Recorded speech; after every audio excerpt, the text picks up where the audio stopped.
Monastic Sign Language.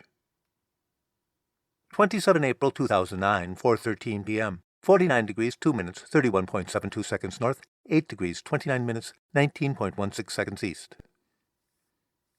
Bertha's still talking to her mother on her cell phone. She's listening mostly.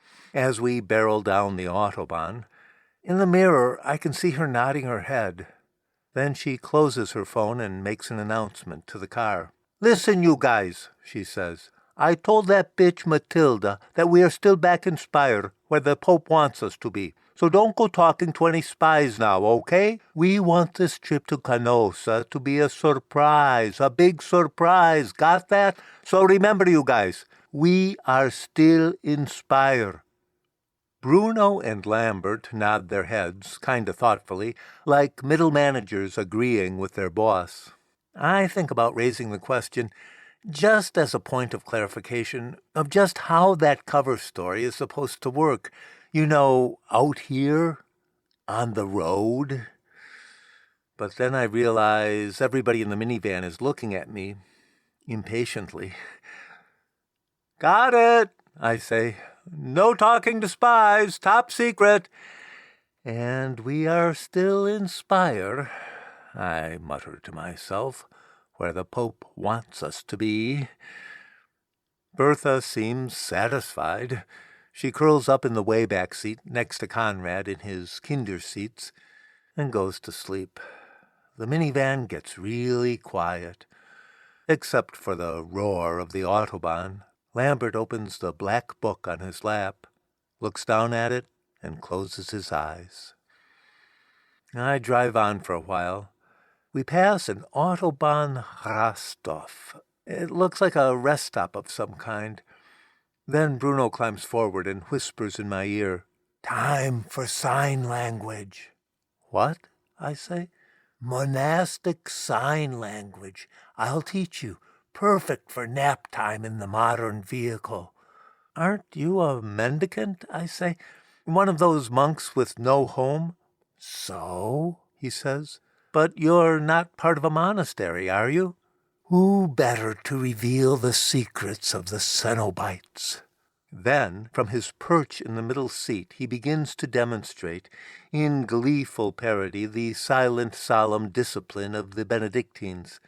Does he think I'm paying attention? In the rearview mirror, I can only see fragments of each move, and besides, I'm driving. When Bruno sees that I'm not taking my eyes off the road long enough to learn the gestures, he laughs and leans forward. "I'll tell you," he says, "the truth of the matter. Monastic sign language shouldn't be called a language at all." Now there's a thud, sudden and emphatic. Lambert has just slammed shut the black book on his lap.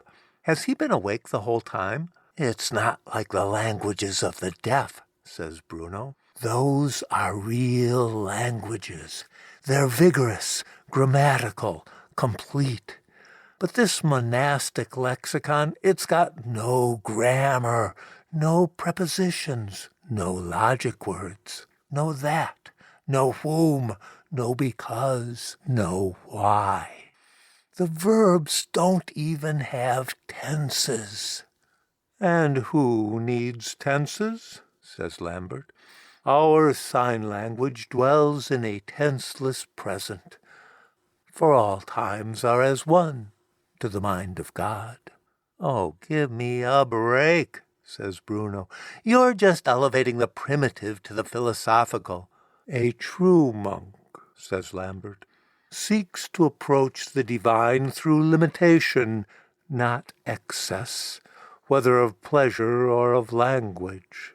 "So poverty is a virtue?" says Bruno. "In a language? You have got to be kidding. Come on, tell the guy. How many nouns does your sign language have?" Lambert thinks for a moment, and then, accompanying each word with its gesture, he says, "Well, there's abbot, God, altar, church. And, of course, any object that can be indicated by pointing." "Pointing?" says Bruno. That sort of proves my case, doesn't it? Now tell us, how many verbs? Lambert responds with reverent pride. In the Abbey of Hersfeld, he says, there are 4 and only 4 verbs.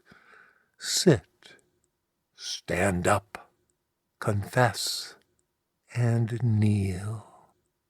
Any more would be impudence.